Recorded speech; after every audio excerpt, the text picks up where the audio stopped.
As a crypto investor, I generally try not to chase the next shiny object because I did that a lot back in 2017 and ended up with worthless bags full of random coins.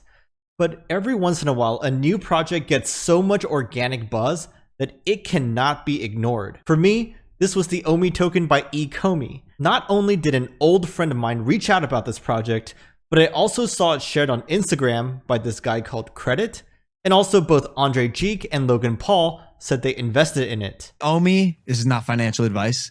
You know what OMI is at right now, right? It's like this wide range of organic interest was super impressive for a project that was pretty invisible to most of us until a few months ago. But I get it. They're shaping up to be a major player in the NFT space, so people are super bullish on them. So for this video, it's not going to be a comprehensive OMI explainer. There are other great blog posts or videos you can consume for that purpose. Instead, I'm going to give you a quick overview and then dive into the pros and cons of this project and share my final verdict on whether or not I'd invest. So if OMI sounds intriguing to you, or you just want to bet on the NFT market, then you are in the right place. Strap in, my friend, because it's time for the deep dive.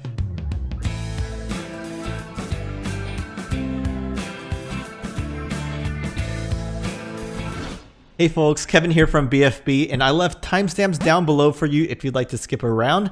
And while you're watching, if you like what you see, would greatly appreciate a quick like, because that helped me out immensely. Alright, so if this is your very first time hearing about this project, here's a super quick overview for you. Ecomi is the name of the company, and they're based in Singapore. They launched in 2017 with the goal of creating an open marketplace for licensed digital collectibles powered by blockchain technology. They have two main products, the VV app, which is most relevant to their OMI token, and a secure wallet, which we can ignore for the purposes of this video. You can already download their VV app on your mobile phone. I did it a few days ago and have been playing around with it. It's pretty straightforward, right? You can use it to buy, trade, and store various digital collectibles that are NFTs, which means that each item is limited and unique. The best part is they've secured licenses from iconic brands like Powerpuff Girls, Adventure Time, Back to the Future, Batman, and even the NFL. So yes, you can collect sick digital art from your favorite comics, movies, or sports teams that you grew up with. Now, within their app, there's actually two types of token. Their OMI token, which we'll cover in a bit, and gems. Gems are kind of like their in-game currency.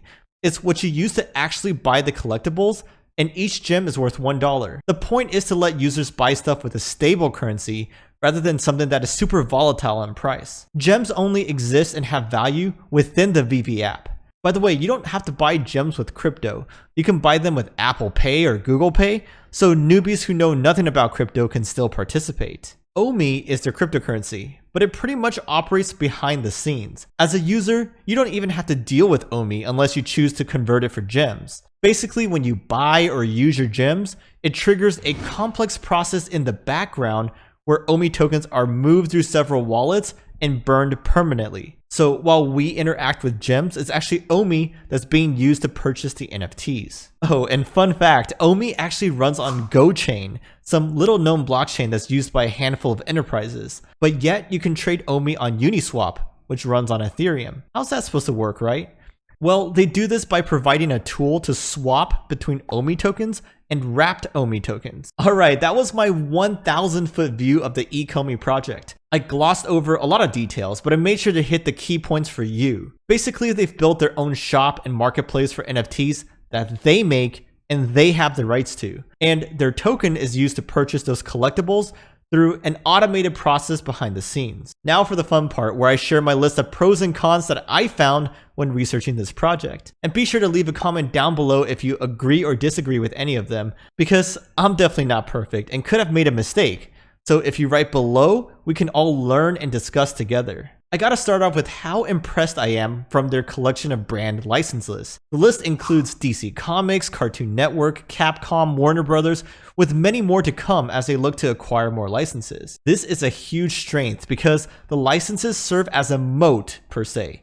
It's not easy nor cheap to get those licenses, so other companies can't just swoop in and copy them. It would take significant time and resources to get to where they are now. Sure, we still see some anonymous accounts create NFTs of similar characters on other platforms, but I'm pretty sure that's illegal, and the only reason why nothing's being done about it is because this is a new frontier and they're honestly small fish, so the brands don't care to enforce it, at least for now. But Ecomi doesn't have to worry about any of that because they've got these clutch licenses made possible by their unique team. One key member is this guy, Alfred Kahn, who's their head of licensing. Before joining Ecomi, he spent decades as a licensing executive, promoting huge brands like James Bond, Teenage Mutant Ninja Turtles, and Yu-Gi-Oh! His crowning achievement, though, was bringing a little-known brand called Pocket Monsters out of Japan and introducing it to the world as Pokemon.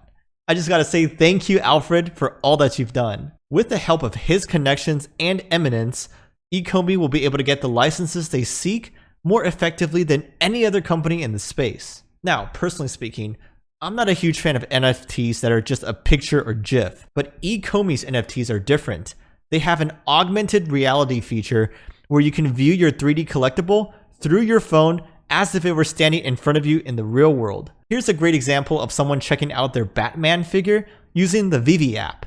You can imagine all the fun and creative situations someone can produce by using this feature. I just want a Tom Brady NFT so I can pretend like I'm catching a touchdown pass from him with this app. This AR capability honestly makes it so much cooler than just buying an image to stare at. The last big advantage I see for this project is its tokenomics, which I'd argue is the most important factor when deciding whether or not to invest. Specifically, there are two key aspects I think really benefit holders. The first is that every in-app purchase burns some OMI and reduces the overall supply, which means that if their platform gets super popular and everyone is buying NFTs, then there'd be a strong deflationary pressure on the token supply. And if demand just stays even while overall supply decreases, then the price should go up. The second component is their automatic buyback process.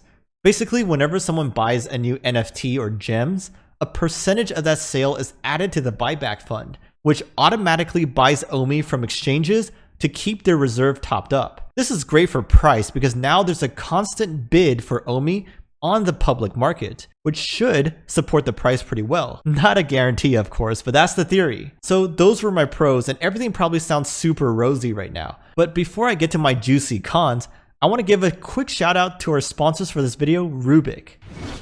They are a cross-chain DeFi trading platform where you can do instant trades, order book trades, and cross-chain swaps, all powered by the Rubic bridge. They've connected to the Ethereum, Binance Smart Chain, and Polygon networks, so you can easily trade any custom ERC20 token for a BEP20 token or convert to layer 2 on the Polygon network. Their bridge is super clutch because it can connect with other blockchain networks easily. So if you're a DeFi trader or a project founder looking to connect to these various networks, definitely check them out using my link down below.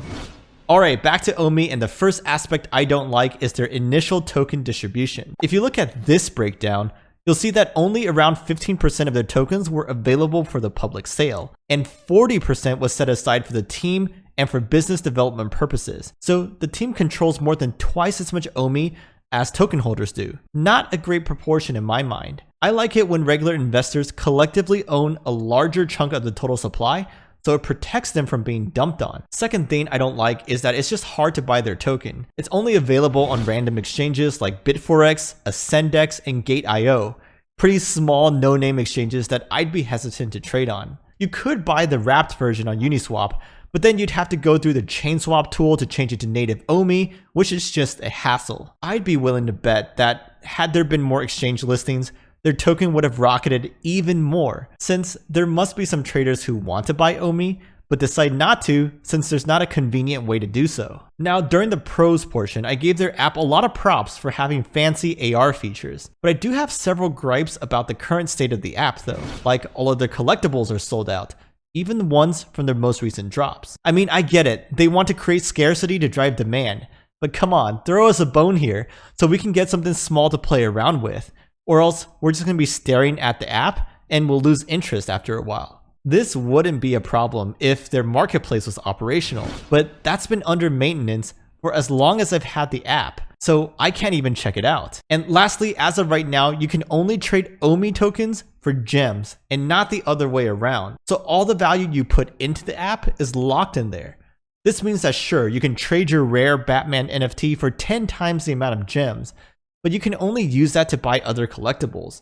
You can't trade that back to OMI and send that to an exchange to sell for cold hard cash. Hopefully they implement two-way trades soon, because if you can't sell your collectibles for profit, then what are we even doing here, right? The last thing I have an issue with is the token itself. Remember, I'm a huge fan of its tokenomics, but the use case has me really confused. Like, is it even really necessary to have the OMI token? From my current understanding, their system could work just fine if all they had were gems. They could still use the blockchain for the NFT component and still make boatloads of cash by selling their licensed collectible. But OMI is just for facilitating NFT transactions in the background, and that just sounds pointless to me. It really seems like they just created this token in order to raise funds, which I can't blame them that much. Most projects were doing that. But yeah, really curious to hear what you think about their token utility and whether you think I'm right or wrong about this. So with the good and the bad, what is my personal verdict? Well, I think the project is super promising, but I wouldn't buy any OMI right now. Mostly because it's not easily accessible on any popular exchanges, and also because I can't get past a seeming lack of utility for the token. Like, why is it really needed? That just might be me nitpicking though, because we've seen plenty of other tokens with less utility still rocket enormously. Either way, I will keep my eyes on them though and track their future progress, because if they're able to emerge as a top NFT project, they could make a ton of money and get a lot of adoption too. Those are my honest thoughts though. What do you think? Let me know down in the comments below. And while you're there, why not leave me a quick like? I'm Kevin from BFB. I hope you have an amazing rest of your day. Cheers.